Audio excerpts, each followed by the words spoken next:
नमस्ते दोस्तों, मैं हूं नरेन ईसानी। जीवन की इस भव्य पाठशाला में आपका एक सहपाठी। सीखने की जब होगी वृत्ति, हर अनुभव तभी समझ में आएगा। उसका हर पहलू, हर चरण भेद हमें अपना बतलाएगा। सिलसिला यह फिर भंडार ज्ञान के खोलता चला जाएगा और हमें हरदम बेहतर से बेहतरीन बनाता चला जाएगा।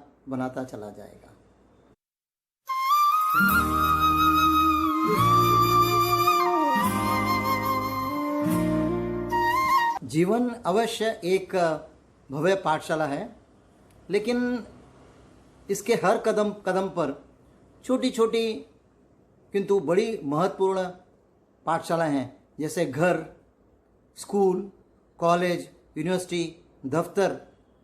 इन सभी जगहों से हमें कुछ न कुछ नया सीखने को मिलता है। तो आज हम बात करने वाले हैं हमारा सबसे पहला स्कूल, सबसे पहली पाठशाला जो है घर। इसलिए हमारा आज का शीर्षक है घर, पहली किंतु अत्यंत महत्वपूर्ण पाठशाला। इस घर की पाठशाला में कई सारे शिक्षक हैं, दादाजी, दादी जी, मम्मी, डैडी, माता पिता, बड़े बहन, भाई इत्यादि। सच पूछें तो ये परिवार एक छोटा सा संसार है, एक लघु समाज है, जिससे हमें पूरे संसार को झेलने की, समझने की, सामना करने की शक्ति मिलती है।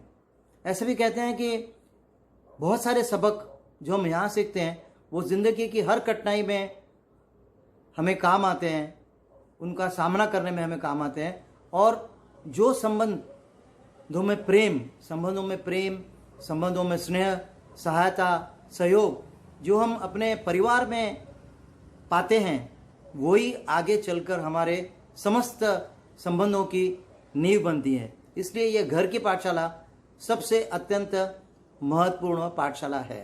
तो जितने भी शिक्षक हमारी इस प्रथम पाठशाला में यानी घर में होते हैं, उनका हमारे व्यक्तित्व के विकास में विशेष योगदान रहता है।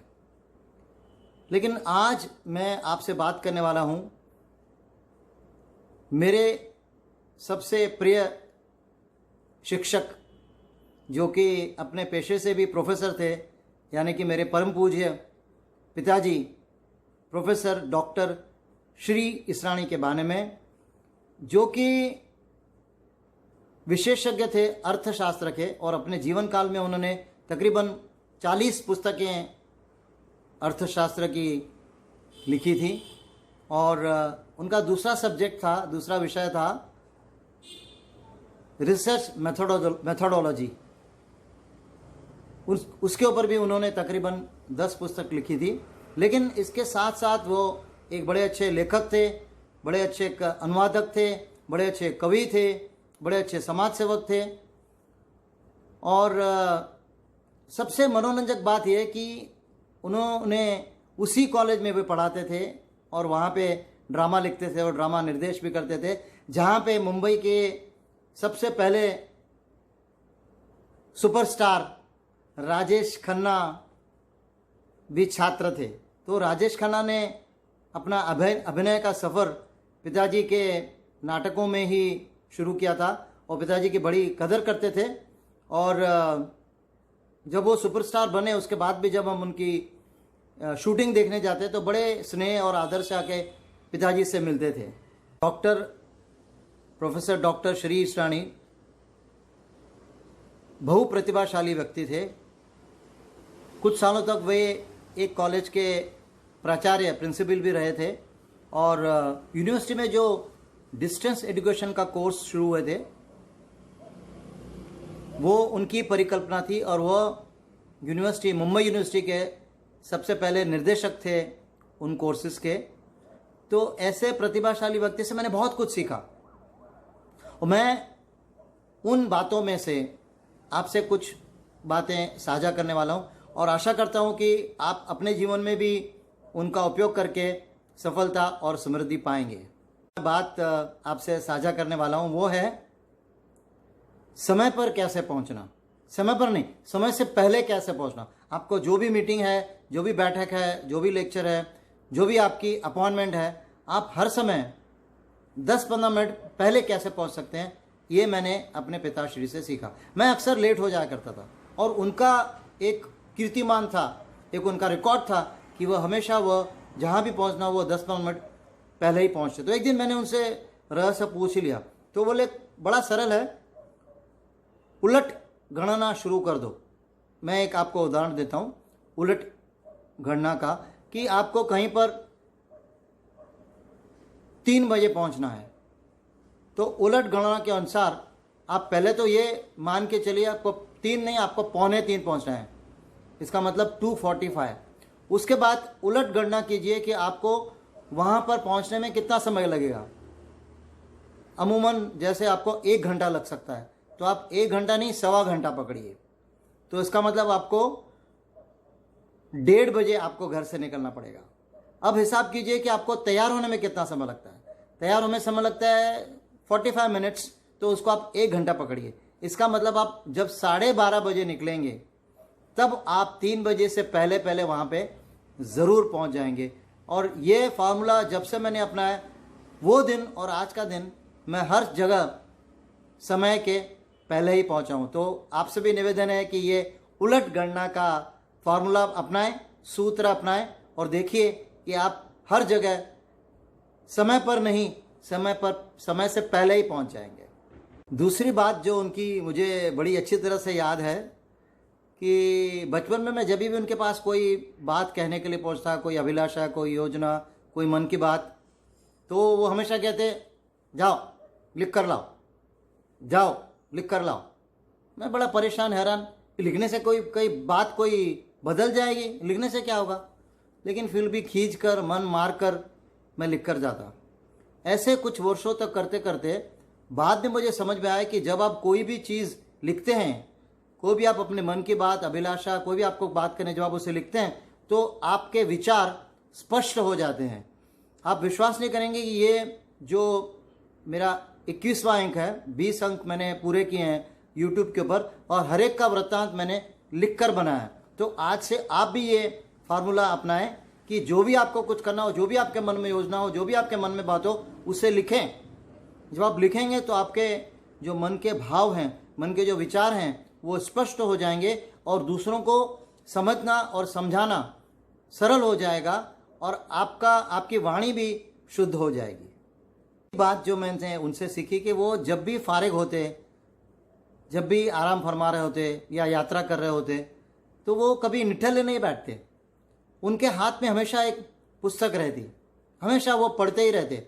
फिर चाहे वो उनका अपना विशेष जो उनका विषय था, अर्थशास्त्र हो या सामान्य ज्ञान हो या सोशोलॉजी हो, समाजशास्त्र हो, मनोविज्ञान हो, ऐसे कोई न कोई पुस्तक वो ज़रूर पढ़ते रहते हो। उनके ग्रंथालय में सभी पुस्तकें थी। कभी कभी उपन्यास भी उनका बहुत ही, उपन्यास पढ़ने में भी बड़ी रुचि रखते थे। काफ़ी सारे उपन्यास पढ़ते रहते, मोटे मोटे उपन्यास पढ़ते रहते। कोई मुझसे पूछा कि आपके घर में ग्रंथालय है, लाइब्रेरी है? मैं कहता मेरे घर में लाइब्रेरी नहीं, मेरा तो घर ही लाइब्रेरी में है।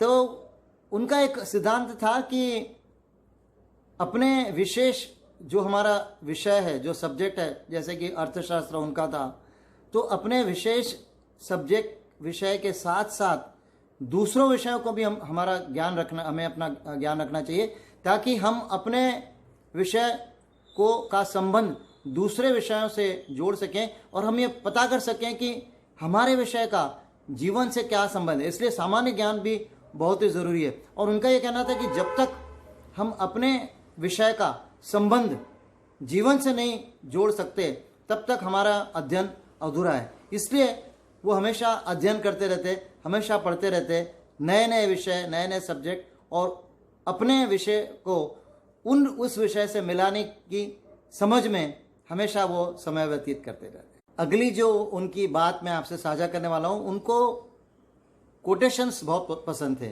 यानी जो सूत्र वाक्य होते वो उन्हें बहुत पसंद थे।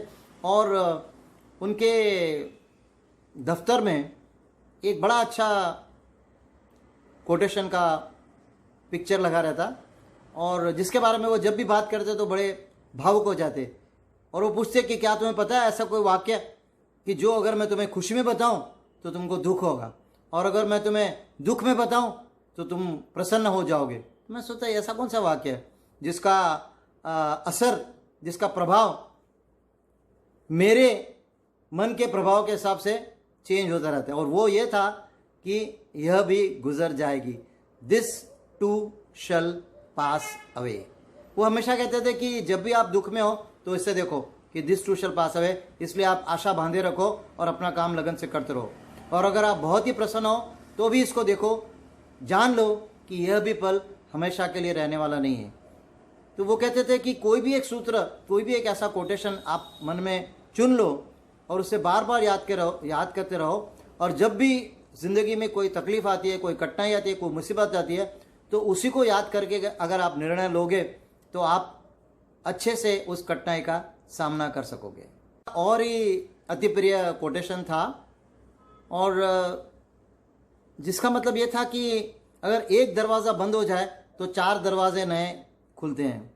इसलिए जब भी आप समझें कि आगे कोई चारा नहीं है, आगे कोई रास्ता नहीं है, तो लेकिन ज़रूरत है कि आप मेहनत से, आप लगन से उसको ढूंढें, तो आपको ज़रूर उसका कोई ना कोई सॉल्यूशन मिलेगा, उसका कोई ना कोई आपको समाधान ज़रूर मिलेगा।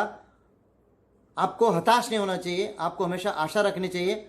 ये मानते थे कि अगर सूर्यास्त हो गया है, अंधेरा हो गया है, तो कोई बात नहीं, क्योंकि अंधेरे के बाद सूर्य का उगना निश्चित है। इसलिए कोई भी अंत निश्चित अंत नहीं है, उससे आगे कुछ ना कुछ ज़रूर होगा। तो उनका जो एक कोटेशन था कि कोई भी अंत सचमुच अंत नहीं होता, एक नई शुरुआत भी हो सकता है, जो कि इंग्लिश में कहते हैं कि what appears to be an end may really be a new beginning. ये भी उनका बड़ा एक प्रिय कोटेशन रहा। एक और मुझे बात याद आती है कि एक बार उन्होंने थोड़ा सा गले में दर्द था, तो उन्होंने पर्ची भेजकर कोई दवाई मंगाई, और केमिस्ट ने एक दवाई भेज दी। यह बताया कि सर ये दवाई जो आपके पर्ची में लिखी है वो नहीं है, लेकिन उसके जैसी है, आप ये ले लीजिए, ठीक है। तो उन्होंने वो दवाई ले ली, लेकिन उसका असर ऐसा हुआ कि उनको पूरे शरीर के जोड़ों में बहुत दर्द होने लगा, और ये दर्द उनका काफ़ी दिनों तक चला, 2-3 महीने तक चला, और उनसे चला भी नहीं जाता। लेकिन इतना सारा दर्द पीड़ा होते हुए भी वह रोज़ वह 4 घंटे 5 घंटे कॉलेज में प्राचार्य का अपना कर्तव्य निभाते, और उसके बाद में उनकी ड्यूटी होती थी विश्वविद्यालय में, यूनिवर्सिटी में। तो वहाँ पर भी वो टैक्सी करके वहाँ पे नहीं चल सकने के बावजूद भी वो अपने 4 घंटे वहाँ कर्तव्य निभाने जाते। तो ऐसी कर्तव्य परायणता का दूसरा कभी उदाहरण मैंने नहीं देखा है। ये बड़ा ही अद्भुत और बड़ा ही आश्चर्यजनक ये था कि इतनी पीड़ा होने के बावजूद अपनी कर्तव्य परायणता उनमें इतनी थी कि वह उस पीड़ा के साथ भी रोज़, और कम से कम ये सिलसिला 3 महीने तक चला, वो यह काम करते रहे और दोनों जगह अपना कर्तव्य निभाते रहे। एक बात, जिस बात पे जो मैंने बड़ी तन्मयता से उनसे सीखी और समझी, कि हमेशा मेरा उनके साथ एक विवाद रहता था कि प्रेम और आदर दोनों में कौन सा श्रेष्ठ है। मैं कहता आदर श्रेष्ठ है, वो कहते नहीं प्रेम श्रेष्ठ है। तो एक दिन उन्होंने मुझे समझाया कि प्रेम इसलिए श्रेष्ठ है क्योंकि प्रेम में आदर निहित है। इसका मतलब अगर आप किसी से प्रेम करते हैं तो उस पर्सन के लिए, उस व्यक्ति के लिए आदर भाव होना अनिवार्य है। यानी कि प्रेम आदर के साथ जुड़ा हुआ है। प्रेम आदर पूर्ण ही होता है, प्रेम आदर के सिवाय हो ही नहीं सकता, लेकिन आदर प्रेम के बिना हो सकता है। तो ये बात मैंने बड़ी अच्छी तरह से उनसे समझी, और इस बात को समझने के बाद मेरे विचारधारा एक बिल्कुल बदल गई कि प्रेम का कोई अस्तित्व नहीं अगर आदर नहीं है, किंतु आदर प्रेम के सिवाय भी हो सकता है। पिताश्री को मेरा शत शत प्रणाम। वो जहाँ भी होंगे बड़े प्रसन्न होंगे कि मैंने भी बहुत कुछ सीखा और आप सब लोगों से भी साझा किया। और मैं ये आशा करता हूँ कि आप ये संकल्प करेंगे कि घर में जितने भी व्यक्ति हैं हम सब उन सभी का हम सम्मान करेंगे, आदर करेंगे और उनकी बातों को ध्यान से सुनेंगे और समझेंगे और यह विश्वास रखेंगे कि उनकी हर बात में, उनकी हर क्रिया में कोई न कोई ज्ञान के मोती अवश्य छुपे हैं। सिर्फ उन्हें उसे ढूंढने की ज़रूरत है और वो इतने अमूल्य होंगे कि हमको कोई न कोई उससे अमूल्य उपलब्धि प्राप्त होगी, जो कि जीवन भर हमारा साथ देगी और हमारे हर मुश्किल आसान कर देगी। इसी के साथ हम आज का ये अंक यहीं पे समाप्त करते हैं और फिर मिलते हैं जीवन की भव्य पाठशाला में सफल बनने के लिए कुछ नए सूत्र लिखकर। तब तक के लिए धन्यवाद, नमस्ते।